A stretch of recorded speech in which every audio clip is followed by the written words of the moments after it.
Hello there, and welcome to the inaugural episode of The Railway Stand. Today, Port Vale are taking on Fleetwood Town, struggling at the bottom of the league.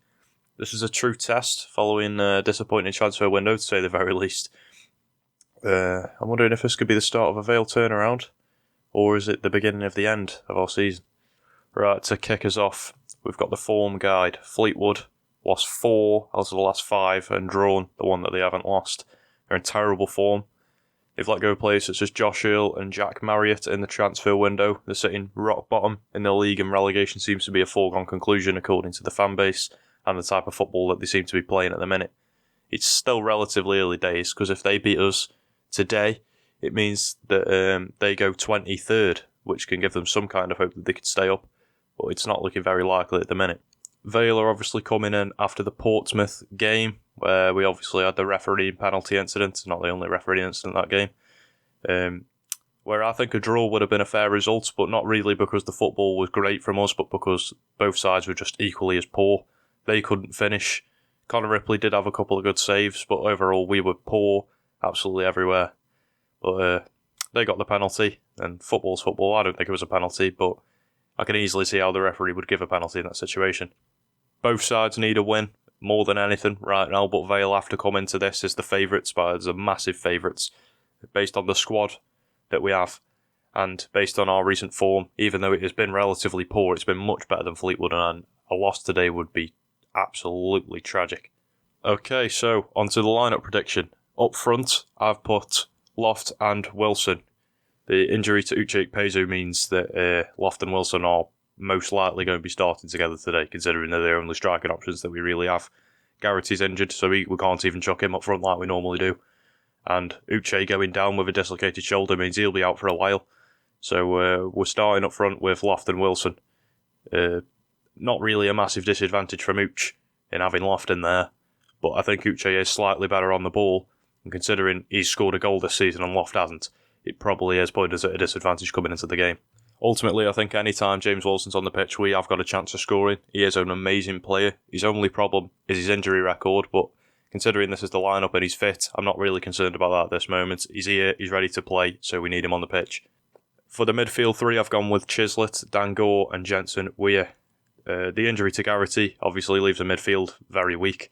Dangor didn't really impress on his debut against Portsmouth. I think everybody could see that he wasn't exactly brilliant that day. But we know, him being in the Manchester United Academy, being praised so heavily by everybody, we know that we have a player there. I don't think one bad 60 minutes is enough to say, oh yeah, he shouldn't start today. I think he 100% should be starting today. I think considering our midfield options are pretty poor at the moment anyway, with the return of Devine and Arblaster, we need someone on the pitch who's got creativity. Even if he didn't show it against Portsmouth, we know he's got it. So until we can get that out of him, I think he should be starting today. I think Chislett picks himself because of the Garrity injury. I think Garrity starts over him on a normal day, but Garrity's not here, so Chislett has to start. So I think the midfield pretty much picks itself. The wing-backs, in the formation we're playing, you can either look at it as a 5 at the back or a 3 at the back or whatever, but I'm going for the wing-backs first. I've put Myton as one of the wing-backs. He's in on loan. He is a winger, so he shouldn't really be playing wing-back. But the same thing happened with Gavin Massey, if I remember correctly, where he was definitely an out-and-out winger at Wigan, and we were playing him at wing-back, and ever since he's never really been the same type of player. But we'll probably shoehorn Martin in at wing-back sometime, unless we're going to change the formation, but I don't see how that's going to work, because we've played the same formation for the past 3 years. And I don't think Crosby even knows how to play another formation, to be honest. We played a 4 at the back, I think, against Portsmouth for a little bit, but it's only been in spells. We've never actually started a game like that, so I don't expect that to happen.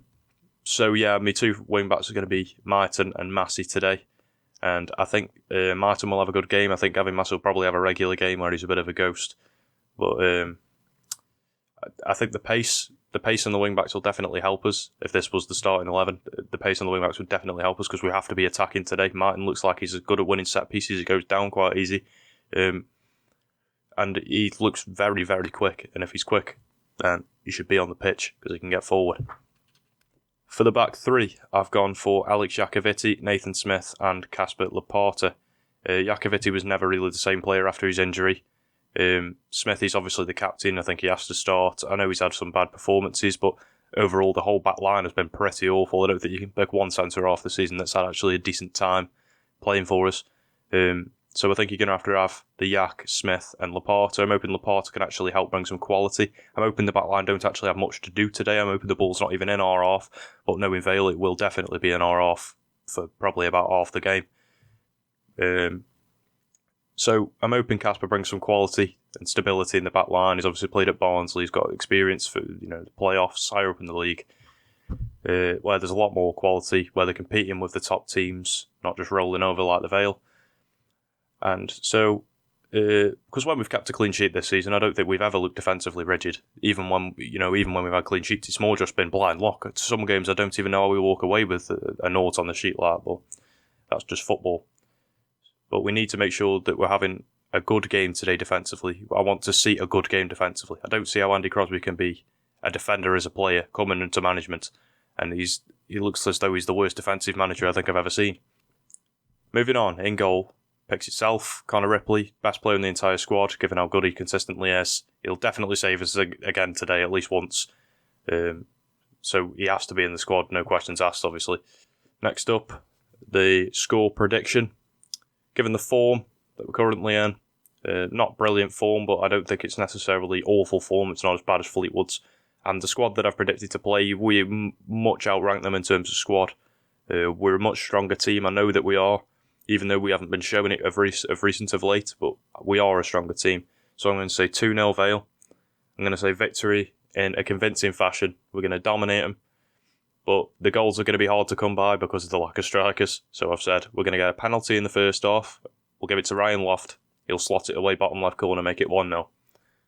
In the second half, in the 80th minute, Dan Gore get a corner. He'll jump up, head it into the top right-hand corner.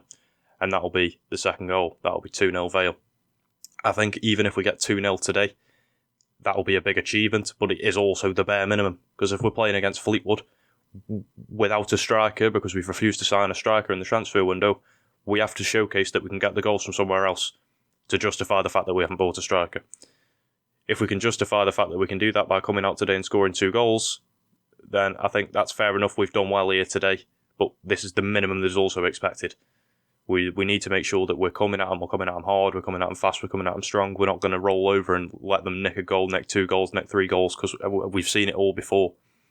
And we need to make sure that we don't sit behind the ball, because otherwise the support that the club has got at the moment will quickly dwindle. They're saying the attendances are bad now. Wait until you start losing to Fleetwood Town. You know what I mean? You're losing to Reading. You're losing to Cheltenham. It's just going to get worse and worse and worse. At the minute, we'll be going down. I think most Vale fans can see that we'll be going down if we play like we currently are. And even if we'd have bought a striker, I think it would have been pretty close, because with Uchi going out, we probably would have needed 2 strikers in the window. So I'm hopeful, I'm optimistic, but I don't see how the Vale are going to make anything out of this game unless they come at them as strong as they physically can. So, finally, question for the audience. Do we have enough to stay in League One? I'll tell you my opinion on this. With the lack of striker, with Uchi out, Loft won't get 4 in the remainder of the season, and James Wilson will 100% be injured again before the end of the season, and likely more than once. The issue, we had an issue of a lack of striker before we had the injury to Uchi, like I've just said, so we probably needed 2 strikers brought into the window, and we've got none.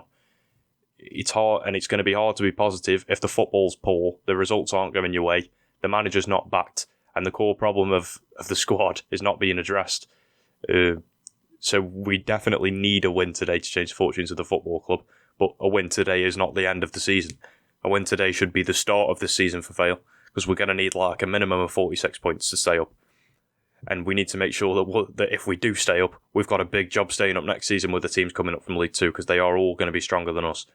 So we need to make sure that we're staying up comfortably mid-table. We need to turn this around quick and not just roll over and get defeated like we normally do. So will today be the beginning of the end, or will it be another run of form similar to the start of the season and we'll finish comfortably mid-table? If anybody's watching this, let me know in the comments below. If you enjoyed it, please like and subscribe. It will greatly help the channel. Videos should be coming in the future for every pre-match and post-match that Vale play. So thank you for watching. Thank you for your support. and goodbye.